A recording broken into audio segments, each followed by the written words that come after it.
안녕하십니까. 성광성경대학 기독교 세계관 두 번째 시간 시작하도록 하겠습니다. 제가 기도하겠습니다. 사랑과 은혜 하나님 감사합니다. 오늘도 하나님 안전히 지켜주시고 또 우리가 일상을 살다가 또 이렇게 하나님의 말씀 또 기독교 세계관을 또 함께 배울 수 있는 시간을 주심이 감사합니다. 이 시간 하나님 함께 해주시고 지혜를 허락하여 주셔서 잘 깨닫고 또 우리 삶에 적용하며 살아갈 수 있는 우리 모두가 되게 하여 주시옵소서. 예수 그리스도의 이름으로 기도합니다. 아멘. 네, 오늘 기독교 세계관 두 번째 시간입니다. 이번 성광성경대학은 우리 니고데모의 안경 이 책을 한번 읽으려고 합니다. 그래서 오늘은 1장을 읽을 것입니다. 1장. 그렇게 많지 않은 페이지니까 모두 읽고 오늘 이 강의를 들으시면 좋고 또 이 강의를 듣고 책 1장을 읽으면 도움이 될 것 같습니다. 책이 필요하신 분은 언제든지 제 카톡으로나 교회에서 말씀해 주시면 제가 구매해서 전달해 드리도록 하겠습니다. 이제 시작해 볼까요? 제목은 니고데모의 안경이죠. 그래서 제가 니고데모에게 안경을 한번 씌워봤습니다. 실제로 당시에는 안경이 있지 않았겠죠. 이게 무슨 의미인지 지난 시간에 말씀을 드렸는데 니고데모에게는 안경이 필요했다는 거예요. 그 안경이 무엇이냐면 복음.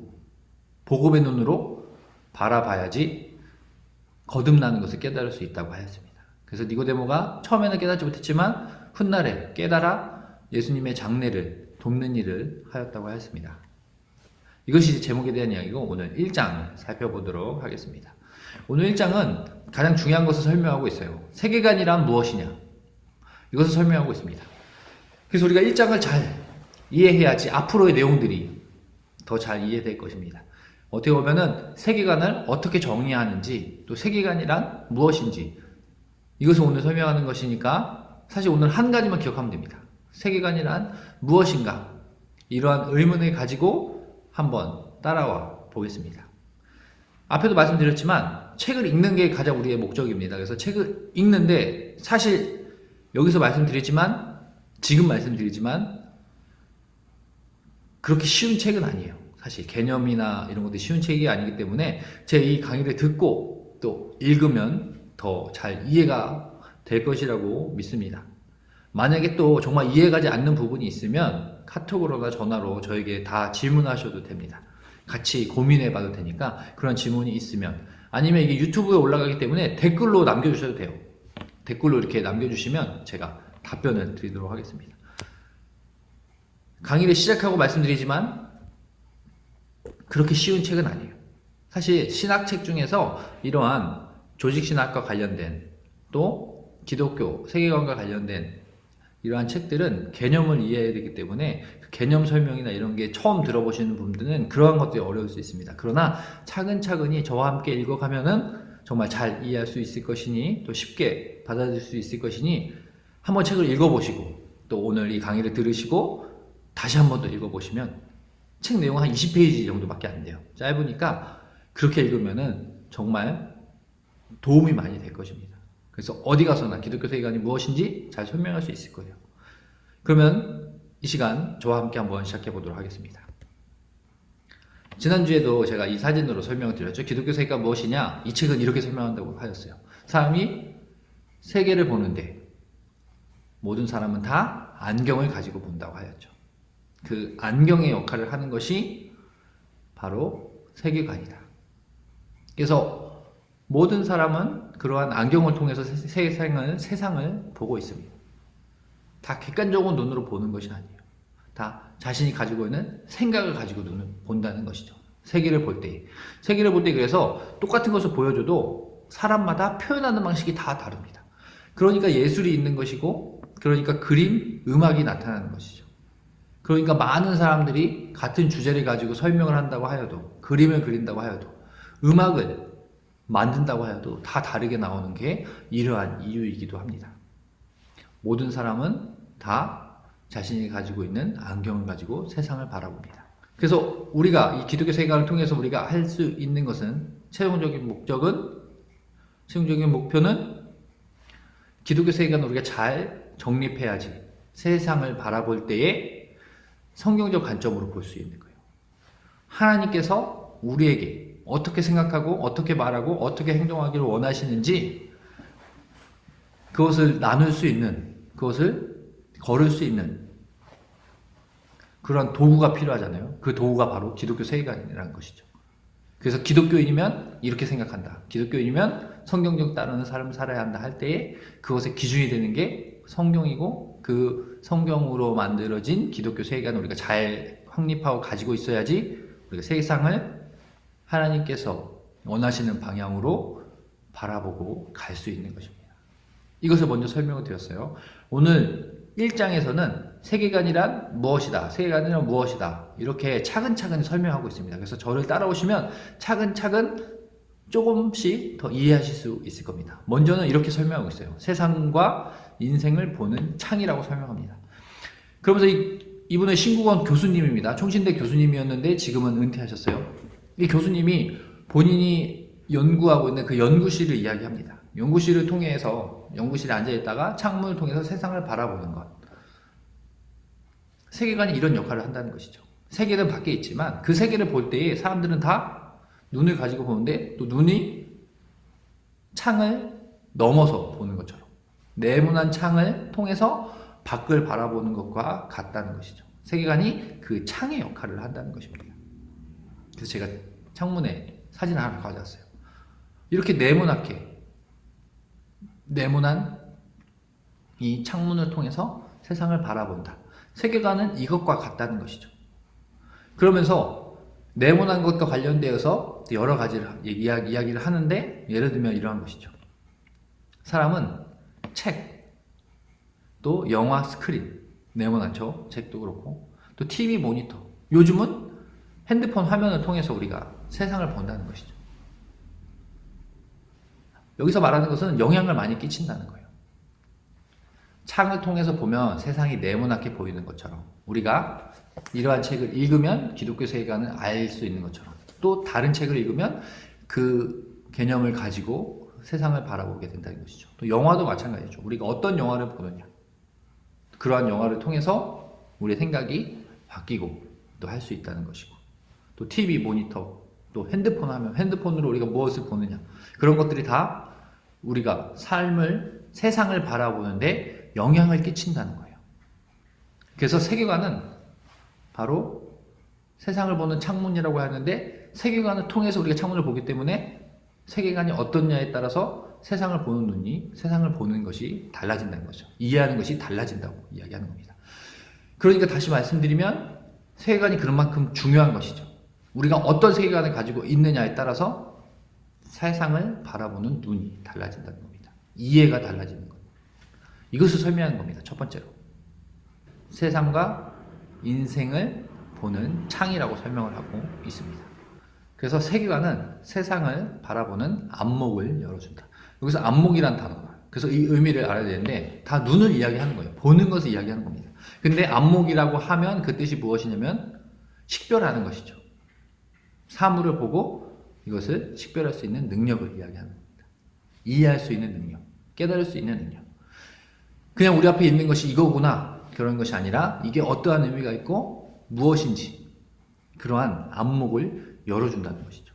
그래서 개인의 차원에서는 그 사람의 인격과 안목의 수준이다. 그러니까 우리가 단순히 세상을 보는 것이, 창문이라 그래가지고 우리가 창문을 통해서 세상을 본다 그래서 단순히 보는 것만 의미하는 것 같지만, 우리가 세계관을 통해서 삶을 보면, 세상을 보면 그것이 반대로 다른 사람에게 비춰질 때는 그것이 인격이 되기도 하고 그 사람의 사물을 이해하는 안목이 된다는 것입니다. 그러니까 중요한 것이죠. 인격까지 영향을 끼친다는 거예요. 세계관이. 어떠한 세계관을 가지고 있느냐, 어떠한 사람이 인격을 가지게 됩니다. 어떠한 세계관을 가지느냐, 어떠한 안목을 가지고 세상을 볼 수 있느냐. 첫 번째 세계관이란 무엇이냐 설명할 때에 이만큼 중요하다는 걸 설명하는 것이죠. 세계관은 세상과 인생을 바라보는 창문인데, 그 창문을 통해서 그 사람의 인격이 드러나고 안목이 드러난다고 말씀하고 있어요. 그만큼 중요하다고 설명하는 겁니다. 세계관이 그만큼 중요하다. 세상을 바라보는 창문인데 그 창문은 중요한 역할을 한다. 먼저 이것을 기억했으면 좋겠습니다. 세계관이 그만큼 중요하다는 거예요. 중요하다. 왜냐하면 인격과 안목에 다 영향을 끼치는 것이 바로 세계관입니다. 그래서 그림으로 표로는 이렇게 설명했어요. 그 눈, 세계관, 세상. 인격이라고 이야기한 것은 보는 것, 거기서 그것을 넘어서서 인격, 사람의 성품까지도 영향을 끼치고 사람의 행동까지도 영향을 끼치는 겁니다. 앞으로 나옵니다. 앞으로 계속 그 설명을 할 거예요. 두 번째, 세계에 대한 조망, 안목은 인간의 본능이다. 이것은 세계관을 설명하기 위해서 설명하는 거예요. 세계에 대한 조망, 안목이라고 했어요. 어떤 것을 보고 식별하는 거, 인식하는 거, 생각하게 되는 거, 이해하는 거. 이런 것은 인간의 본능이라는 거예요. 그러니까 세계관은 우리에게 있을 수도 있고 없을 수도 있는 것이 아니라 인간의 본능과 관련이 있다는 것이죠. 당연히 사람들은 어떠한 것을 볼 때에 어떠한 자신의 관점을 가지고 본다는 것을 의미하는 거예요. 이것을 또 어떻게 설명하느냐 보면 철학적 사고로 설명을 합니다. 모든 사람이 살아갈 때에 이러한 고민을 한다는 거예요. 인간의 시작은 어디서부터 시작이 되었는가? 인간의 죽음은 어떻게 되는가? 인간의 끝은 어떻게 되는가? 인생의 끝은 어떻게 되는가? 그렇다면 우리가 삶의 목적은 무엇인가? 이러한 의문을 가지고 살아갈 수밖에 없다는 것이죠. 이것이 인간의 본능이라는 겁니다. 그러니 이 세계관이 세상을 바라보는 창이라고 하였잖아요. 근데 그 세상을 바라보고 이것이 무엇인지 고민하고 생각하고 하는 것이 인간의 본능이다. 뗄래야 뗄 수 없다는 겁니다. 우리에게 세계관이라. 사실 우리가 이러한 이야기를 듣지 않으면 저도 마찬가지지만 뭐 세계관하고 상관없이 지금까지 잘 살아오셨을 거예요. 내가 어떠한 세계관을 가지고 있는지 사실 그러한 생각을 안 하고도 잘 사셨을 겁니다. 근데 오늘 이것을 보면 사실 우리가 다 이러한 생각들을 하고 있었다는 거죠. 그러니까 개념적으로 설명을 안 했을 뿐이지 이것은 인간의 본능과 같아가지고 모든 사람이 이러한 생각을 한다는 거예요. 그래서 교회에 처음 나오게 된 사람 내가 뭐 이야기를 해보면 어떠한 경우가 있냐면 어떠한 학문도 또 어떠한 종교도 인간의 시작과 끝을 분명하게 이야기해 주는 없다는 거예요. 근데 교회에 와보니까 성경을 읽어보니까 성경은 하나님께서 이 땅을 창조하시고 인간을 창조하셨고 또 인간은 이제 종말로 다가가는데 마지막에 심판이 있을 거고 모든 사람은 죽을 것이고 하나님을 믿는 사람은 구원을 받고 믿지 않는 사람은 멸망에 이를 것이다. 이러한 분명한 처음과 끝을 설명한다. 그래서 기독교에 나온다는 사람도 있더라고요. 인터뷰를 해보니까. 그러니까 학문적으로 배워가지고 세계관은 이런 거니까 이런 생각을 하면 이렇게 될 것이다. 이러한 차원으로 사람들이 생각하고 얻어지는 것이 아니라 어떻게 보면 종교에 더 가깝다는 거죠. 믿음과 관련되어 있다는 겁니다. 그래서 다른 세계관을 가지고 있는 사람들과 설명하면 그래요. 사실 그들도 자신이 가지고 있는 것을 다 100% 설명을 할 수 없습니다. 그들의 신념과 믿음인 것이죠. 그래서 이 교수님의 설명은 이것이죠. 세계에 대한 조망은 인간의 본능이고 이러한 것은 종교적 성격을 띠고 있고 그래서 세계관이 만들어지는 것은 전통, 문화, 또 믿음과 믿음에서 많이 만들어진다. 신념 이런 것과 관련이 있다고 설명하는 것입니다. 그래서 이러한 것을 성경에서도 설명을 하고 있어요. 인간은 어디에서 왔고 어디로 가느냐. 욥도 이렇게 설명하는 것이죠. 어찌하여 내가 태에서 죽어 나오지 아니하였던가. 어찌하여 내 어머니가 해산할 때에 내가 숨지지 아니하였던가. 욥이 굉장히 힘들 때 이러한 이야기를 하는 거예요. 근데 내가 어떻게 해서 이 땅에 나타났고 이러한 고민을 보여주는 본문이라는 것이죠. 모든 사람은 이러한 고민을 가지고 살아간다. 이러한 생각을 하는 것은 당연한 것이다. 인생이 무엇인지 고민하는 것은 당연한 것이라고 설명하는 거예요. 그러니까 이러한 본능에서 세계관이 나타나게 된다는 것이죠. 그러한 생각 속에서. 그렇다면 이제 세계관을 조금 더 설명을 합니다. 세계관과 삶의 행복. 세계관과 삶의 행보가 관련이 있다는 거예요. 그러니까 세계관이란 그냥 생각에서 그치는 것이 아니라 이것은 사람들의 행동까지 영향을 끼친다는 거죠. 연결이 되어 있다는 겁니다. 여기서 설명은 이렇게 설명해요. 세계관이란 세상에 대한 종합적 이해를 단지 시각, 즉 관이란 말로 표현한 일종의 제휴다. 이거 무엇이냐면 세계관, 이것도 보다라는 의미잖아요. 보다는 의미입니다. 세계관이란 이 단어의 이 의미에서 보면 눈으로 보는 것만 연관이 되어 있다고 생각할 수 있어요. 저도 표로 할 때에 사람의 눈을 그렸고 또 안경을 그렸고 눈으로 보는 것만 설명을 했는데, 이것은 제유라는 것은 작은 개념으로 큰 것을 설명하는 거죠. 사실 여기서 말하고자 하는 것은 세계관에는 관이 들어가 있어서 눈으로 보는 것만 관련이 있을 것 같지만 그보다 훨씬 더 큰 의미를 가지고 있다는 거예요. 그래서 삶의 행보다. 눈으로 보는 것에서 끝나는 것이 아니라, 보고 이해하는 것에서 끝나는 것이 아니라, 세계관에 갖게 되면 그 세계관으로 사람들이 행동까지 나아간다는 것이죠. 세계관이 정립이 되면 세계관에 따른 행동까지 나아간다는 거예요. 이것을 전체적으로 세계관이라고 말하는 겁니다. 단지 보는 것만 세계관이라고 이야기하는 것이 아니라 세계관과 삶의 행보는 같이 간다는 것을 설명하려는 거예요. 그래서 제유라는 말을 한 겁니다. 제유는 작은 개념으로 큰 개념을 설명한 거. 세계관, 보다란 개념으로 설명을 했지만 이것은 삶의 행동의 영역까지. 그래서 아까 세계관이 인격에도 영향을 끼친다고 하잖아요. 인격, 삶의 행동 방식, 세계관은 다 영향을 끼친다고 설명하는 겁니다. 조금 더 설명하면 이것은 이제 먼저 보는 것과 관련돼서 설명합니다. 인간은 본대로 이해한 대로 세상을 살아간다. 근데 여기서 다 의미가 들어가 있는 거예요. 본대로 세상을 살아간다. 그죠? 보는 것을 믿는 것. 이러한 말을 통해서 보면 보는 것이 믿는 것은 보는 것으로 행동한다는 의미고, 이해한 대로 세상을 살아간다. 보고 이해한 대로 삶을 살아간다. 세계관을 가지면 그 세계관으로 생각하고 이해하고 그 세계관으로 행동해 나간다는 것을 전체적으로 설명하는 겁니다. 그러니까 세계관이란 무엇이냐? 세계관은 행동, 양식과도 관련이 있다는 거예요. 단순히 생각적이라는 게 아니라는 거죠. 생각에서 삶의 방식으로 나아간다는 겁니다. 사실 철학과도 관련이 있어요. 전에는 고대 철학을 생각하면, 고대 철학, 우리가 생각하면 철학하면은 그냥 생각하는 것, 뭐 나는 누구인가, 뭐 앉아서 생각하는 것, 그것만 철학이 아니라는 거예요.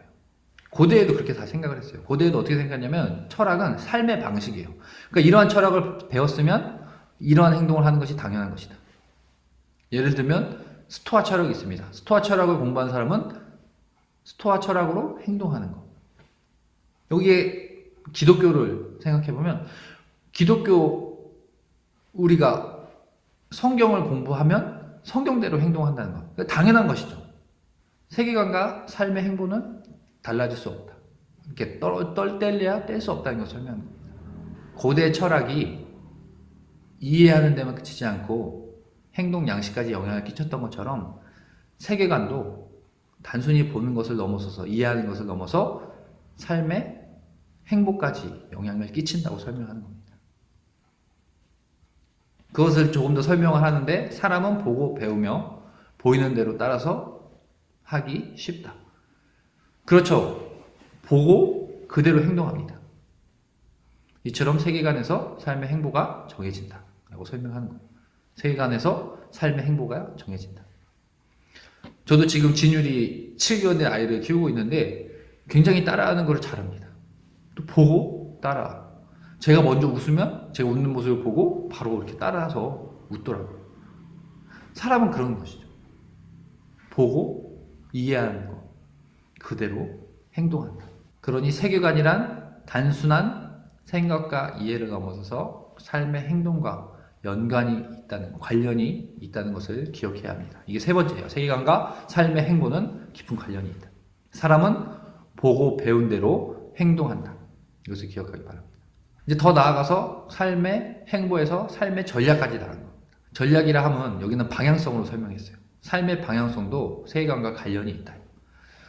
사람이 어떠한 방향으로 나가는, 이거는 지금부터 설명하는 것이 약간 미래와 관련된 겁니다. 삶의 방향성. 앞으로 어떻게 나갈 것인가. 그러니까 세계관을 통해서 과거, 나는 누구였고, 나는 어디서 왔고, 그 다음에 나는 어디로 가야 하는지까지 설명이 다 된다는 거예요. 그러면서 보고 배운 것을 행동한다고 하였고, 또 앞으로의 행동까지도 영향을 끼치는 것이죠. 이 세계관을 가지고 있으면 이제 어떠한 방향으로 나아가서 어떠한 행동을 할 것이냐. 미래의 지향적인 의미도 가지고 있다는 것입니다. 그래서 세계관이 단지 세상을 이해하는 것에서 머물지 않고 세상을 만드는 전략이기도 하다는 사실을 보여준다. 이 식으로 이렇게 설명하는 거예요. 세계관은 단순히 지금 우리의 모습만 설명하는 것이 아니라, 이해하는 것이 아니라 앞으로 어떻게 해 나갈지. 그러니 중요하니까 교회에서도 기독교 세계관을 가르치는 것이고, 기독교 세계관은 지금 우리가 이렇게 강의를 듣고 있는 거 아닙니까? 세계관이 우리가 잘 정립되어 있어야지 과거의 우리의 행동들도 이해할 수 있는 것이고, 지금 우리가 어떻게 살아야지 이해할 수 있는 거예요. 앞으로 우리가 어떻게 살아가야 할지도 다 영향을 끼치는 거예요. 우리가 어떠한 세계관을 가지고 있느냐에 따라서. 성경 중심의 세계관을 가지고 있는 사람은 성경 중심의 삶을 살아가겠죠. 앞으로도. 돈이 가장 중요하다고 생각하는 사람은 그 돈을 따라서 살아가게 되겠죠. 그러면 사실 이것은 굉장히 단순한 논리이고 단순한 이해입니다. 어떤 사람이 교회에 나옵니다. 우리 교회에서 어떤 걸 가르칩니까? 믿음이 가장 중요합니다. 믿음만이 살 길입니다. 우리는 믿음으로 구원에 이뤘습니다. 이 땅에서 가장 중요한 것은 믿음입니다. 이렇게 설명을 합니다. 많은 설교를 들었고요. 이것을 깨달았다면 그렇게 살아야겠죠. 근데 어떤 사람은 이러한 설교를 들었는데 세상에 나가서는 돈이 가장 중요하지. 돈 버는 데 혈안이 돼 있고 돈보다 중요한 건 없다. 말은 그렇게 하지 않더라도 행동을 보면 알 수 있지 않습니까? 돈 버는 일에만 열심이고 신앙 지키는 일에는 뒷전인 사람. 그런 사람들에게는 어떠한 세계관이 있다고 볼 수 있습니까? 성경적 세계관보다 돈의 세계관이 더 크게 작용을 하는 것이죠. 그 사람의 삶 속에서. 사실 성경은 이 둘에서 고민하지 말라고 계속해서 설명하는 겁니다. 세상, 돈과 하나님 그 사이에서 더 이상 고민하지 말고 하나님께로 알아. 하나님만 바라보고 의지해라. 성경을 이해하는 것, 성경대로 살아가는 것, 기독교 세계관 다 연결이 되어 있는 것이죠. 중요한 것이죠. 삶의 전략이라고 했어요. 앞으로의 방향성, 미래에도 큰 영향을 끼친다는 겁니다. 또 여기서 또 설명하는 것은 세계관으로 새로운 세계가 만들게 된다. 만들어진다는 것이죠. 이것을 문화라고 부릅니다. 그러니까 세상이 있습니다. 세상을 어떻게 바라보느냐, 세계관을 바라보느냐. 그래서 사람들이 이 세계관으로 세상을 볼 때에 그러한 같은 세계관으로 사람을 보는 사람들이 이렇게 모이게 되고 그것이 문화가 된다는 거죠. 기독교 문화가 되는 것입니다. 기독교 세계관으로 바라봐야지 또 그렇게 생각하는 사람들이 모임으로 기독교 문화가 형성된다는 것이죠. 표로 보면 이렇습니다. 원래 이렇게 자연, 세상이 있습니다. 근데 같은 세계관으로 이렇게 살펴봐요. 같은 생각을 하죠. 그 사람들이 모이면서 이 문화가 되는 거죠. 기독교 세계관을 가지고 있는 사람들이 문화가 기독교 문화가 되는 것이고, 세상에 돈이 중요하다고 생각하는 사람들이 모임이 돈이 중요하게 생각하는 모임으로 문화로 나아가게 된다는 것이죠. 사실 바라보는 건 똑같아요. 모든 사람들이 하나님께서 지으신 자연을 바라봅니다. 세상을 바라봅니다. 근데 어떠한 눈으로 보느냐? 성경적 세계관으로 보느냐? 그러면 기독교 문화로 가는 것이고, 돈의 문화로 보느냐? 같은 세상을 볼 때 돈의 문화로, 돈의 세계관을 보느냐? 그러면 돈이 중요한 문화로 가는 것이죠. 이것을 설명하는 것입니다. 그러니까 다시 새로운 세계라고 설명을 한 거예요. 여기 원래 세계가 있고 우리가 세계관으로, 우리의 눈으로, 우리가 가지고 있는 세계관으로 사람을 보면 그 세계가, 그 자연이 새로운 세계가 된다. 그러한 사람들 모인 게 문화가 되는 것이죠. 여기서 한 가지 더 설명하면 이렇습니다. 전쟁을 이렇게도 설명을 해요. 앞에 이야기를 제가 조금 더 설명하는 겁니다. 문화에 대해서. 1차 세계대전이 왜 일어났느냐, 2차 세계대전이 왜 일어났느냐 했을 때 이렇게 설명을 합니다. 민족 간의 미움이 있었다는 거예요. 먼저 미워하는 말, 혐오하는 말. 어떤 민족은 어때서 무능해. 저들은 우리의 통치가 필요해. 이런 식으로 생각한다는 거예요. 저들은 또 죽어야 돼. 일본 사람들도 우리나라에 그렇게 생각한 것이 아닙니까? 하등한 조선인들을 개화시켜야 돼. 또 저들을 어떻게 보면 이 땅에서 없어져도 되는 하찮은 민족이야. 이렇게 생각한 거야. 이 미움에서부터. 이러한 생각을 하는 이러한 생각을 가지고 있는 사람들이 모여서 생각을 공유함으로 세계관이 된 것이고, 이 세계관이 더 커져서 전쟁을 일으키게 된다는 거죠. 새로운 문화가 되어서, 새로운 세계가 되어서 문화. 사실 전쟁도 이렇게 이루어졌다고 이야기합니다. 민족 간의 미움이 커지면서 이러한 생각을 가지고 있는 사람들이, 이러한 세계관을 가지고 있는 사람들이 모임으로 그게 전쟁으로 일어난다는 것이죠. 똑같은 순서를 밟고 있습니다.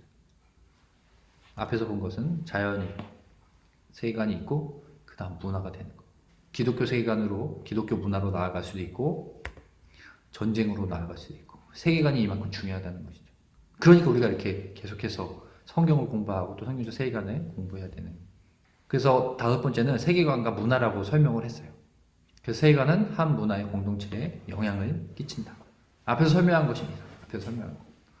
미완한 사람들이 모여서 민족주의라는 세계관이 생기고 그 세계관으로 전쟁을 일으킨 것처럼 그 공동체에 영향을 끼친다.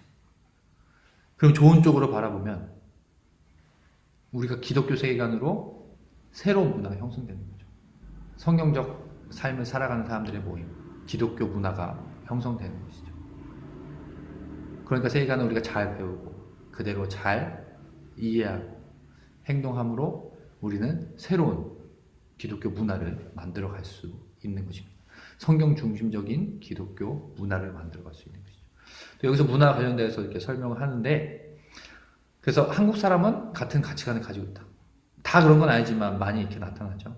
서양 사람들과 한국 사람들, 미국 사람들과 한국 사람의 차이점들이 나타나죠. 이렇게 모여 살면서. 또 기독교인과 같은 가치관을 가지고 있는 것이죠. 그러니까 우리가 기독교인이면 같은 생각을 나눠야 되는 것이죠. 같은 가치관을 가지고 있고. 그래서 우리가 기독교인이 같은 가치관, 정말 성경적 가치관, 성경이 뭐라고 말하는지, 정말 하나님을 사랑하고 이웃을 사랑하는 일에 힘쓰는 이 가치관을 우리가 잘 가지고 있다면 이 문화 안에서, 대한민국의 이 사회 안에서 우리가 조금 더 사회를 좋게 하나님의 뜻으로 변화시킬 수도 있다는 것을 설명하는 것입니다. 기독교인은 같은 가치관을 가지고 있습니다. 같은 문화를 가지고 있습니다. 우리가 이 문화를 잘 만들어서 나가서 다른 사람에게 전하는 것이 전도가 되는 것이고, 그런 이 세계관과 이 문화, 이것을 잘 이해하고 중요하다는 것을 한 번 더 기억해야 합니다. 그래서 중세 기독교 문화를 한번 살펴보면 그 세계관으로 중세 기독교 문화가 만들어졌어요. 가장 크게 설명할 수 있는 것이 이것입니다. 건물을 지을 때 가장 높은 곳에 또 가장 높게 당시에 교회를 만들었습니다. 어디서나 사람들이 교회를 볼 수 있도록. 교회는 구원의 방주인데 교회만 봐도 구원을 이룰 수 있어요. 항상 사람들이, 마을 사람들이, 낮은 곳에 살고 있는 마을 사람들이 교회를 보면서 회개하고 기도하는 삶을 살 수 있도록 교회를 마을에서 가장 높은 곳에, 가장 높은 건물로 지어놨죠. 그래서 지금도 어떤 유럽에는 교회보다 높게 건물을 짓는 것을 금지한다고 합니다. 이 책에서 이렇게 설명이 되어 있고 다 이렇게 설명하고 있어요. 우리나라처럼 교회보다 높은 아파트들 막 짓는 것이 아니라 기독교 문화 안에서 그런 것을 제한하기도 한다는 것이죠. 그런 게 기독교 문화이죠. 교회가 그만큼 중요하다, 기독교 신앙이 그만큼 중요하다, 믿음이 그만큼 중요하다, 이런 것을 강조하여서 그들의 문화에서 나타난 것이죠. 이와 딱 맞진 않지만 대한민국에 또 건물 하면은 지금 서울에 가장 높은 건물이 있지 않습니까? 이 건물은 어떠한 가치가, 어떠한 문화 속에서 만들어졌을까요? 물론 기독교 세계관은 아닙니다. 기독교 문화는 아니고요. 어떻게 보면 세상적인 가장 돈과 관련된 것 같아요. 이렇게 높은 건물을 만들 수 있다. 부를 상징하기도 하고 돈을 상징하는 것이기도 하고 돈으로 이렇게 높은 것을 만들 수 있다는 것을 보여주는, 돈이 중심적인 세계관에서 나타난 건물이라고 할 수 있는 것이죠. 기독교 문화에서, 기독교 가치관에서 기독교 문화가 형성되는 것이고, 돈의 가치관에서 돈의 문화가 나타나는 것. 제가 이것을 설명한 것이 이 건물의 이런 것을 설명하고 있습니다.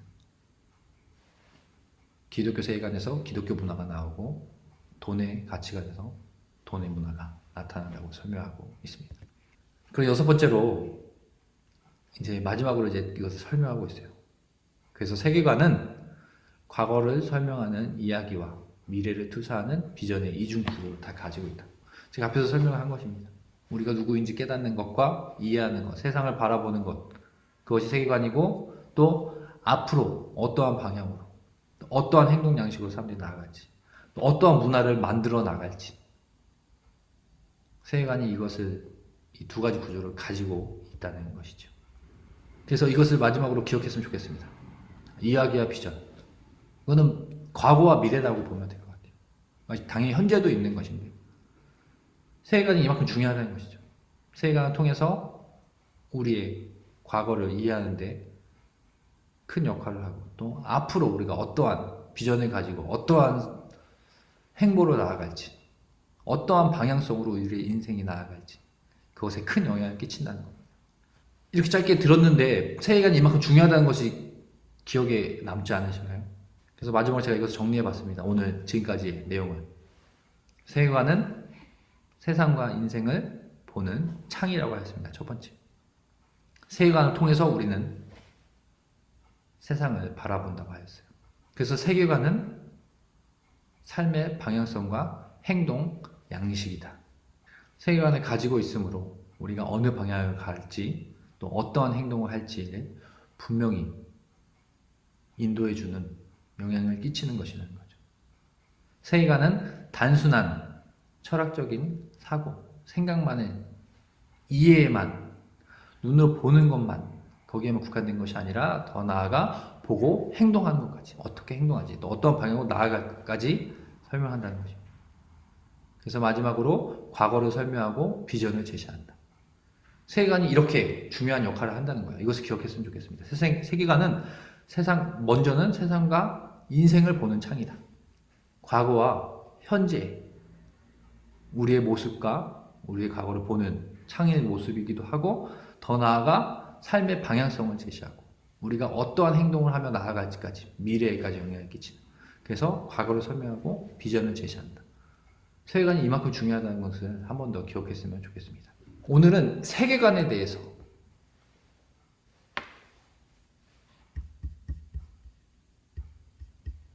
네, 다음 시간에 뵙겠습니다.